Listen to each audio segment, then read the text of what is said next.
ये गीत वक्त की सीमाओं के पार विरह की पीड़ा का गहन एहसास है।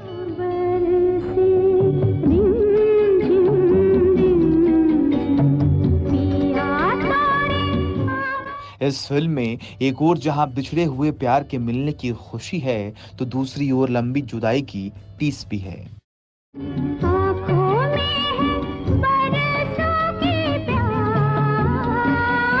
ये गीत मिलने की खुशी और जुदाई के गम का एहसास एक साथ कराता है।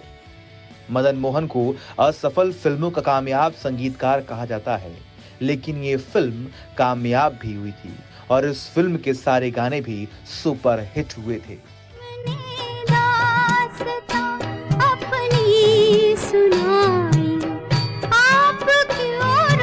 पर्दे पर ये गीत साधना पर फिल्माया गया था। फिल्म का नाम था वो कौन थी और इस गीत में साधना के लिए आवाज दी थी मदन मोहन की फेवरेट लता मंगेशकर ने।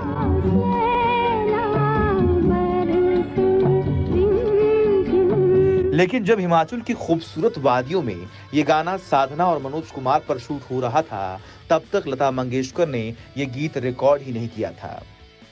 तो फिर किसके गीत पर लिपसिंग कर रही थी साधना, और साधना को देख देख कर पूरी यूनिट क्यों हंस रही थी? हम यही बात करेंगे इस खास एपिसोड में, तो बने रहिए हमारे साथ।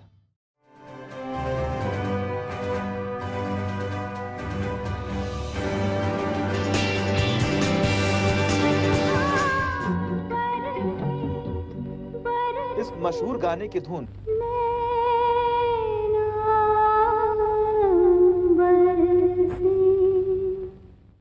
मदन मोहन ने अपने सुरीले सफर की शुरुआत यानी करीब 1946 में ही बना ली थी, लेकिन इस धुन के लिए उनको सही शब्द और सही सिचुएशन नहीं मिल रहे थे।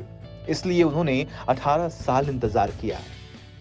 उनकी तलाश वो कौन थी फिल्म में पूरी हुई और 1964 में जैसे ही ये फिल्म रिलीज हुई, इस कालजयी गाने को दर्शकों के दिलों दिमाग पर चढ़ते देर नहीं लगी।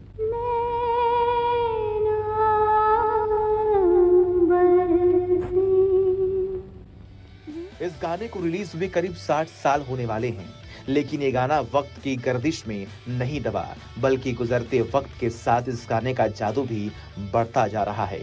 कहा जाता है कि इस फिल्म में साधना अपनी फिल्मों में सबसे खूबसूरत लगी थी और इस फिल्म में उनकी एक्टिंग का अलग ही लेवल दिखा।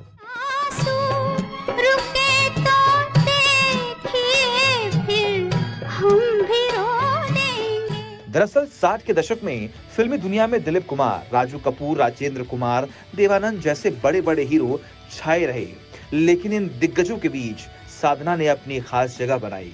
वो बॉलीवुड में महिला प्रधान फिल्मों का दौर सबसे पहले लेकर आई। 1964 में रिलीज हुई फिल्म वो कौन थी की कामयाबी ने साधना को रातों रात स्टार बना दिया। इसमें उनका डबल रोल था। इस ब्लैक एंड व्हाइट फिल्म को डायरेक्ट किया था राज खोसला ने और गीत लिखे थे राजा मेहंदी अली खान ने।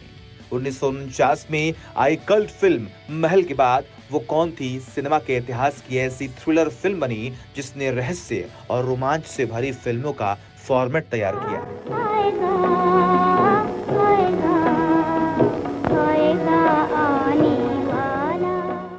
वो कौन थी फिल्म की कहानी मशहूर लेखक विक्की कॉलिंस की द वुमेन इन व्हाइट से ली गई थी। इस स्टोरी पर गुरुदत्त पहले राज नाम से फिल्म बना रहे थे, लेकिन थोड़ी बहुत शूटिंग के बाद यह फिल्म डब्बे में बंद हो गई। फिर इसी कहानी को गुरुदत्त के दोस्त राज खोसला ने उठाया और वो कौन थे। इस फिल्म की कामयाबी में राज खोसला के मित्र संगीतकार मदन मोहन की सुरीली धुनों का भी बड़ा रोल रहा। हम जिस गाने की बात कर रहे हैं उसकी शूटिंग भी हिमाचल की वादियों में हुई थी। बर्फ से ढकी चोटियों में साधना बिल्कुल सफेद साड़ी में कमाल का अभिनय करते नजर आई थी।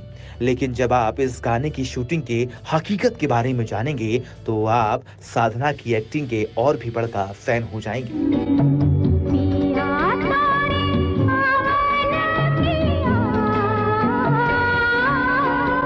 वह कौन थी फिल्म के यूनिट शूटिंग के लिए शिमला में थी। गीत की रिकॉर्डिंग मुंबई में स्टूडियो में होती थी। सारा काम शेड्यूल के हिसाब से हो रहा था, तभी एक दिक्कत आ गई। नैना बरसे रिमझिम गीत लता जी को रिकॉर्ड करना था, जिसके बाद ये गीत साधना पर फिल्माया जाता, लेकिन लता मंगेशकर किसी वजह से रिकॉर्डिंग नहीं कर पाई। ऐसी स्थिति में या तो शूटिंग कैंसिल होती या साधना मनोज कुमार से बात की डेट ली जाती। इस चक्कर में निर्माता को बड़ा नुकसान होना तय था। तब मदन मोहन को एक उपाय सूझा। उन्होंने लता के उपलब्ध न होने पर यह गाना अपनी आवाज में रिकॉर्ड कर लिया और शिमला भेज दिया।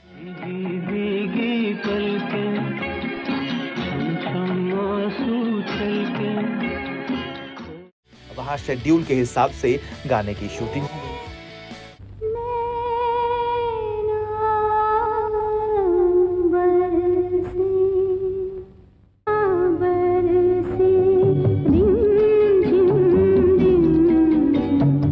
शूटिंग पर यह गाना मदन मोहन की आवाज में बज रहा था और इस पर होठ साधना हिला रही थी।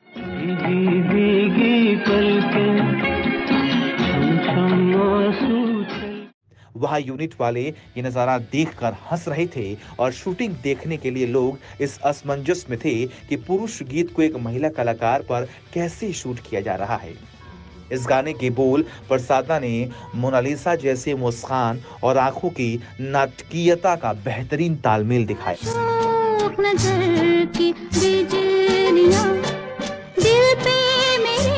इस गाने के साथ साथ वो कौन थे फिल्म के सभी गाने सुपरहिट हुए। फिर से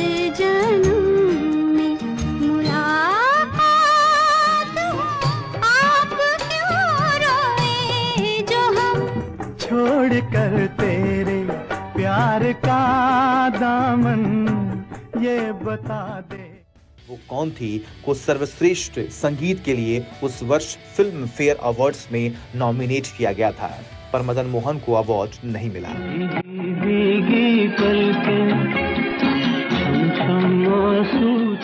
दोस्तों, आपको ये पेशकश कैसी लगी कमेंट करके बताएं और अपने सुझाव भी दें।